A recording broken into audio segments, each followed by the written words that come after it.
Даусыз ауырсыз ұрлап кетті. Зебраны бояп кетті. Біздің бақта қылмыс болса айғақ іздей бастайсың. Бағытты дұрыс табасың, Шерлок-як.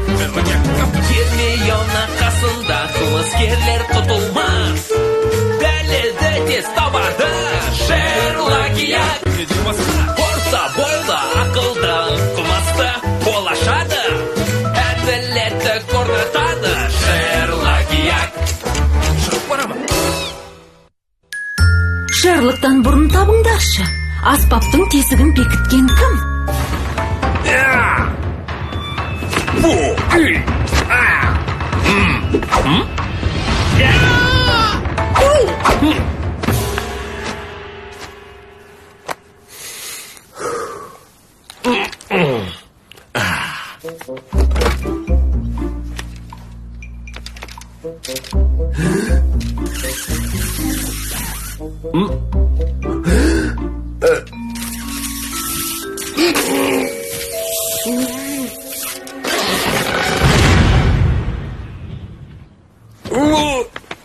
Сындық-ай, бұл не масқара? Біреу сенің аспабыңды сындырып кеткен бе? Мынаған қарашы. Нағыз сұмдық осы емес пе? Ертең кешке бақтың концерті болады. Ал мен сол концертке бір апта күні-түні дайындалып едім. Білем, сол кездері үйіңе кіре алмай жүріп ем ғой. Мұндай іске жүрегі жоқ жан ғана бара алады. Саған сөз беремін, қылмыскерді қайтсем де табамын. Аха, қызық екен. Мынаған қара. Ол не? Аспаптағы ауа алмастырып тұратын тесіктердің бәрін бітеп тастапты. Оларды сынған жиһаздарды қалпына келтіру үшін пайдаланған ем. Ағаш екені рас. Қылмыскер ағаш ісінің шебер болса керек. Бір-бірінен айырмашылығы жоқ. Дұрыс айтасың. Сонымен қандай қорытынды шығардың? Аспабымды ұрлап әкетпеген. Соңғы күндері аспабым осында тұрған. Демек қылмыскер жаман ойын іске асыру үшін үйіме баса көктеп кірген. Қылмыскер ағаш өңдеу ісімен айналысады, және оның қолында сенің үйіңнің кілті бар, немесе жасатып алған. Аспабымның дауысын кім жақтырмайды екен? Бұл ойың ештеңені анықтай алмайды. Егер райыңнан қайтпасаң, айналаның бәрі күдікті болып шығады. Не деп тұрсың? Қойшы, Шерлок, дауысы жағымсыз аспабыңды бәрінің ұнатпайтыны анық. Мысалы, менде. Рас па? Демек күдіктінің бірі сенсің. Өткен аптада кітап қоятын сөремді жөндеп беремін деп Гиппо мырза келген. Мен бе? Менен күдіктеніп отырмысың? Себебі сенде ағаш жаңқалары бар, және себеп те жоқ емес. Аспабымның дауысын жек көретінің рас қой. Бірақ мені қылмыскер деуге қалай аузың барады? Мен сенің досың емеспін бе? Аса білімді тәлімгерінің тергеу амалдары туралы үйреткені бойынша достық қарым-қатынас ештеңені шешпейді.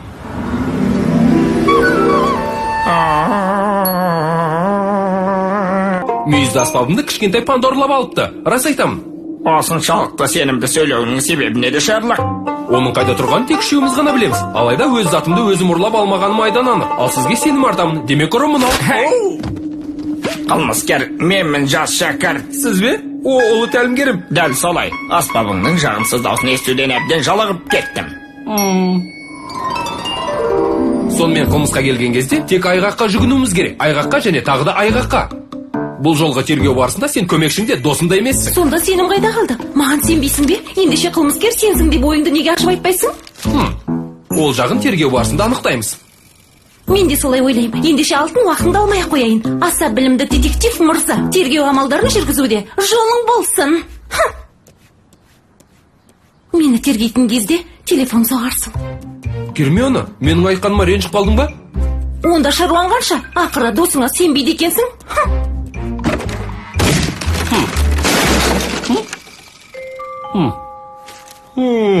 Әлі кішкентайсың ғой. Менің үйімде бір қылмыс орын алды, Гиппо мырза. Қылмыскер мен кінәлімін. Бәрінде мойындаймын. Кешірім сұраймын. Сонда менің аспабымды құртқан сенсің бе? Не? Жоқ. Оның даусын жек көремін, бірақ оған тиіскен жоқпын. Сонда қандай қылмысыңды мойындап тұрсың, Гиппо мырза? Ешқандай көңіліңе алмай-ақ қой. Тыңда, маған айтқың келгенінің бәрін жайып сал. Әйтпесе қайткен күнде де өтірігіңді шығарып жазалайтын боламын.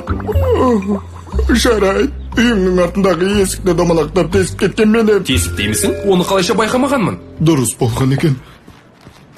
Бірақ бәрібір біліп қойыр едің ғой. Есігінің бұрышы майысып қалыпты. Соны түзегім келген еді. Оны ауырған сайын майысып, соңында тесіліп қалды.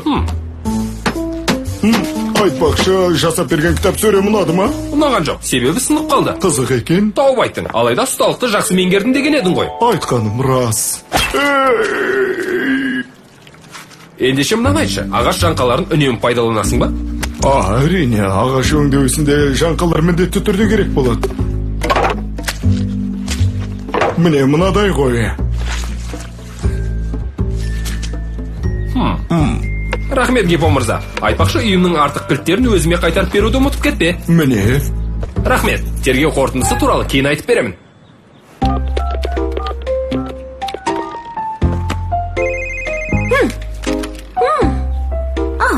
Иә. Гермиона, бұл Шерлок, қалың қалай? Ол менің жеке мәселем. Менің жағдайымның тергеу амалдарына түкте қатысы жоқ. Сондықтан жауап бермеймін.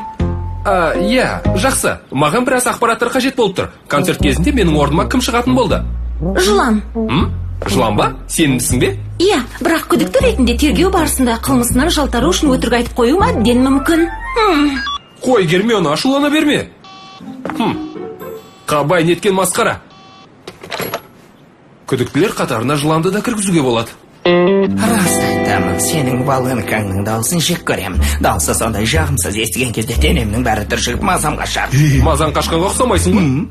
Бәрібір дауысын ұнатпаймын, түсіндің бе? Қылмыскер үйіме ұрланып кіріп, ағаш жаңқаларын аспабының тесіктеріне тығып кеткен. Аспабым сынып қалды. Қолымда сынған бөліктері ғана қалды. Қуанышты жағдай екен. Дәл солай. Демек, концертте менің орныма шығатыныңа қуанып қалған екенсің ғой.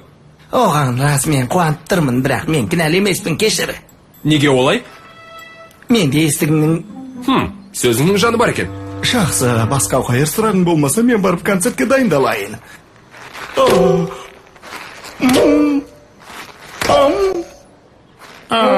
Пианинода ойнаған көлік жүргізген енді қиын. Үнемі сына береді. Әлі осындасың ба, Шерлок? Иә. Ендеше пианиноның үстінде тұрған сұйық желімді беріп жіберші. Сұйық желім бе? Ағаштарды осымен желімдеуге бола ма? Иә, сол. Рахмет.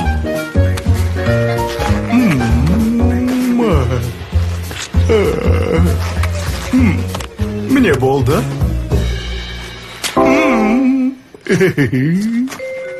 Рахмет, жылан. Басқа да күдіктілерді тергеп қайтайын.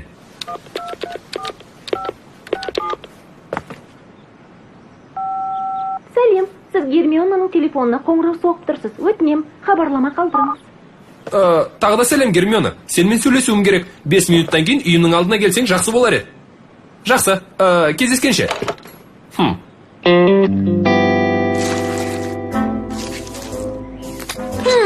Гермиона, шақырғаныма қарсыласпай келгеніңе қуаныштымын. Әй, не істеп отырсың? Көріп тұрсың ғой, мына желіммен сырнайдың тесіктерін бітеп отырмын. Осылай істеген ұнайды. Гермиона. Маған сенің аспабың мүлде ұнамайды. Ренжітіп алғаным үшін кешірім сұраймын. Бірақ мен саған мүлдем ренжіген жоқпын. Сырнайдың тесіктерін мына желіммен бітеуді ғана біледі екен деп ойлап қалма. Сонымен қатар шаш тереушімен есікті қалай ашу керектігін де білем. Көрсетейін бе? Гермиона. Қылмыскер болуым мүмкін, Шерлок. Гермиона, жетер енді. Мына тесіктің бар екенін бұрын байқаған бе? Иә, ол туралы бүгін естідім. Өзің сондай ақылдысың. Қылмыскердің кім екенін таптым. Ендеше іске кіріс. Сен қалай ойлайсың, жас детектив? Назар салып қарасаң, бәрін анықтағаныңа сенімдімін. Бәрін бір қайталап өтейік. Аспабымның тесіктерін бітеп кеткен соң, оны жарып алдым. Сөйтіп көп уақыттан бері концертке деген дайындығым еш кетті. Қылмыскер сөзсіз аспабымның даусын ұнатпайды. Сондықтан үйіме ұрланып кіріп, аспабымның тесіктерін ағаш жаңқаларын желімдей отырып бітеп кетті. Күдіктілердің саны 3. Жылан, Гипо мырза және Гермиона. Сонымен қылмыскердің кім екенін таптың ба?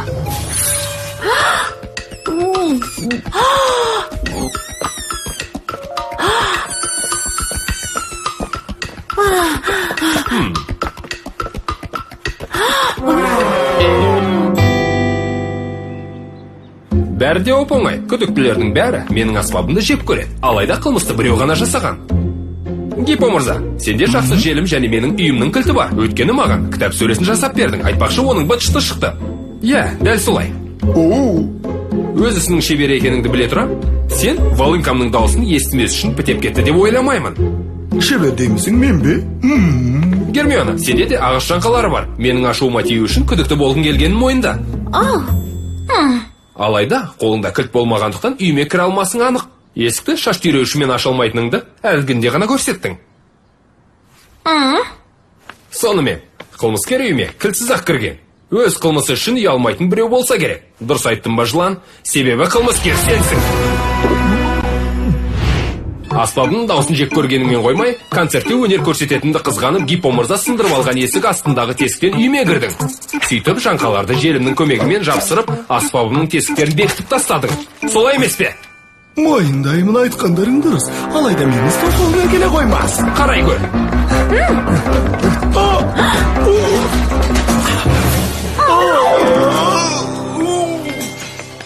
Өз-өзіне қақпан құрды деген осы.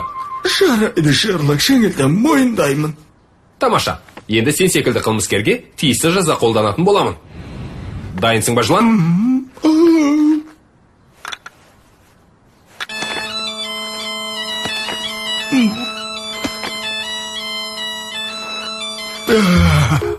Жылан, сен тура менің аспабым сияқты екенсің. Сенің көмегіңмен аспабымды жөндеп біткенше концертке дайындалатын болдым. Қолың жоқ болса да көмектесе алғаның үшін алғысымды білдіремін. Рахмет саған, жылан.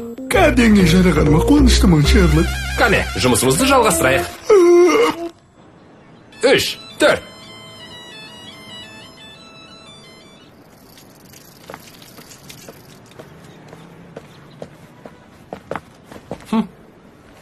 Гермиона.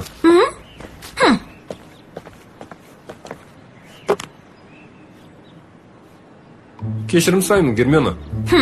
Күдіктенгенің үшін бе? Жоқ, олай емес, Гермиона. Бар болғаны менің аспабымды ұнатпайтыныңды естіп ренжіп қалдым. Бұдан былай сенетін шығарсың. Әрине сенемін. Менің жүрегімді қатты жараладың. Кешіруің үшін не істесем болады, айтшы. 1 жылға дейін волынкаңды қолыңа алушы болма. 1 жыл? Қалжының болар. Ең болмаса 1 ай десең қайтеді. 1 ай? Олай болмайды. Ендеше 4 ай. 2.